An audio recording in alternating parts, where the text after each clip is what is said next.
Friends, welcome back in my YouTube channel. और सबसे पहले बताना चाहूँगा, मेरा नाम नरेंद्र कुमार है और मैं डिपार्टमेंट ऑफ पोस्ट पे पिछले 2 साल से एज ए एबीपीएम पद पे काम कर रहा हूँ। तो इस चैनल पे जो भी जानकारी दी जाएगी वो रियल एवं ऑथेंटिक होगी। तो यदि आप चैनल पे पहली बार विजिट किए तो प्लीज़ चैनल को सब्सक्राइब करें और वीडियो के साथ बने रहें। तो आज इस वीडियो के माध्यम से एक महत्वपूर्ण जानकारी देने जा रहा हूँ।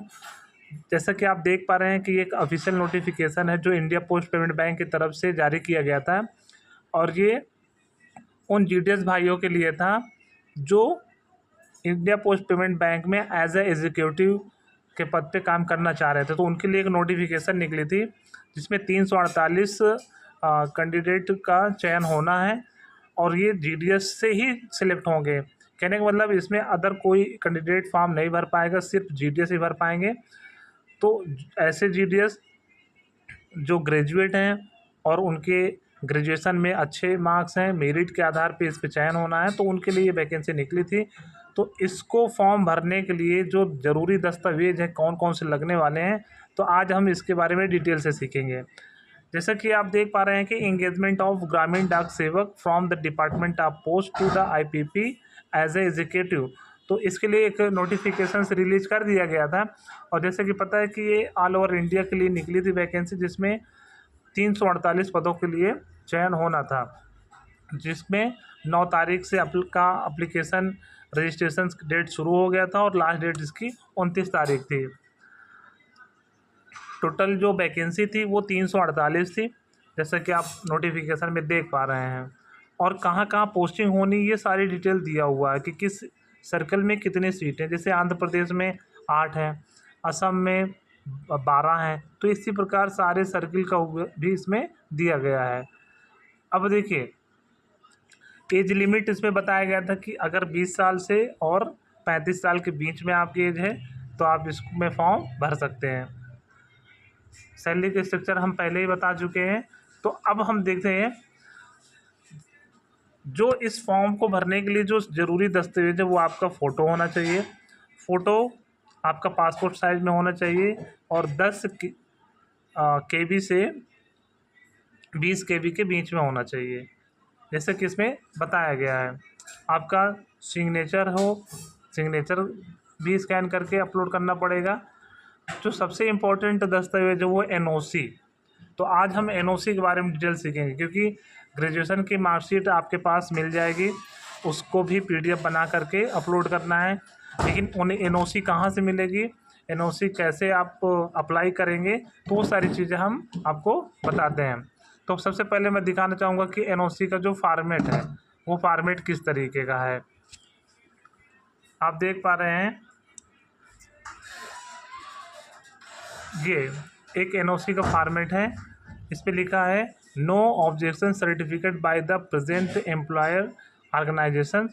तो कहने का मतलब, अगर आपका जो ऑर्गेनाइजेशन है अगर उसको कोई आपत्ति नहीं है तब तो आपको एनओसी मिल जाएगी, लेकिन अगर वो आपत्ति है तो वो एनओसी जारी नहीं करता है।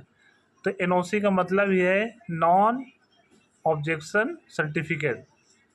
तो इसमें the applicant DR mister missus miss, जिसमें आपका नाम होगा, is bona fide employ of the this institution.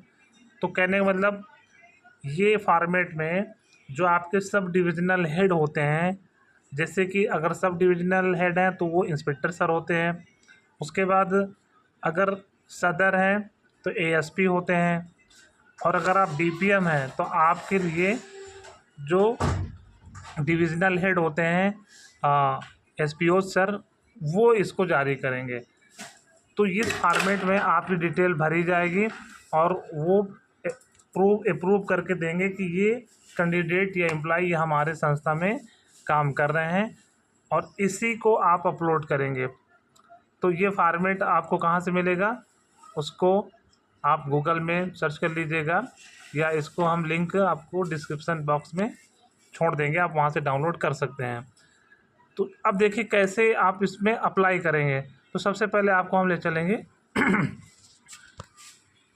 Chrome browser में।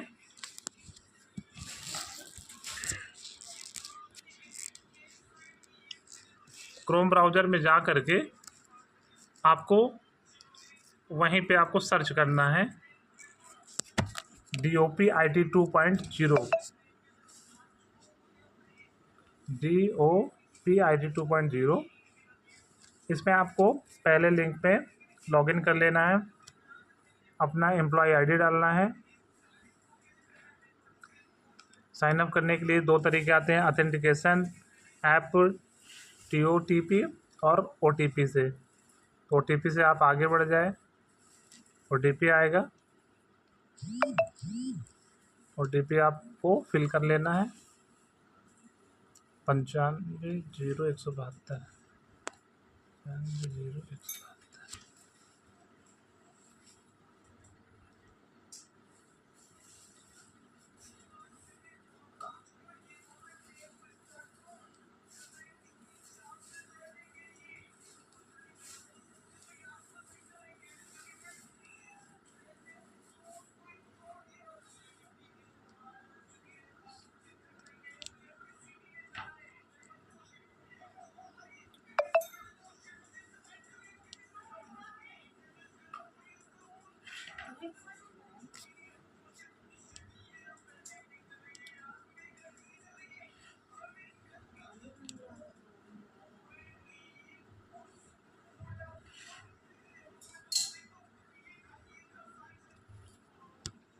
अब देखिए, जैसे आप इसमें लॉगिन कर लेंगे, आप देखेंगे सेल्फ सर्विस, इसमें लॉगिन करेंगे और सेल्फ सर्विस में बहुत सारे ऑप्शन आएंगे, जैसे कि leave management, personal information, support desk, employ payment, exit management, recruitment and promotion and employ transfer. यहीं से आपको ट्रांसफ़र भी होगा।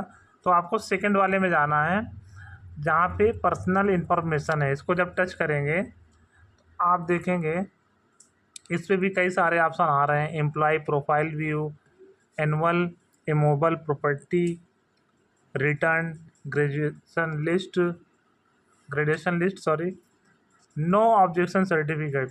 तो आपको यहाँ से क्लिक कर देना है और अप्लाई फॉर NOC। तो जब आप अप्लाई फॉर NOC करेंगे तो आप देखेंगे कि सारा डिटेल आना शुरू हो जाएगा। अब यहीं पर आपको सबसे पहले एक PDF अपलोड करना पड़ेगा जो आपकी NOC होगी। और देखिए इसमें कारण क्या क्या है, जैसे कि पासपोर्ट बनवाना है या वीज़ा अब्रॉड जाने के लिए, विदेश जाने के लिए, तो वो ऑप्शन टिक कर सकते हैं। NOC for appearing in examination, किसी आप एग्ज़ाम में पार्टिसिपेट होना चाहते हैं तो आप सेकंड ऑप्शन को क्लिक करके नोटिफिकेशन डिटेल में आप डिटेल डालेंगे कि IPP एग्जीक्यूटिव पोस्ट के लिए है। और तो अब आपको यहाँ पे फाइल चूज करना है, फाइल आपको PDF फॉर्मेट में डाउनलोड कर लेना है और यहाँ से अपलोड करके सबमिट कर देंगे तो आपका ये फॉर्म सबमिट हो जाएगा। और जो भी डिविजनल हेड हैं वो इस फॉर्म को वेरीफाई कर करके और आपका NOC जारी कर देंगे। और उस NOC को आपको फॉर्म भरते समय अपलोड करने की ज़रूरत पड़ती है। तो आप इस तरीके NOC प्राप्त कर सकते हैं। अगर आप सब डिविजनल अगर आप ABPM हैं तो आप sub divisional head inspector sir से मुलाकात कर सकते हैं या उनसे आप रिक्वेस्ट कर सकते हैं। अगर आप BPM हैं तो आप SPO सर से मिल करके आप अपना NOC जारी करवा सकते हैं। तो यदि वीडियो पसंद आया तो प्लीज़ चैनल को सब्सक्राइब करें और वीडियो के साथ बने रहें। धन्यवाद।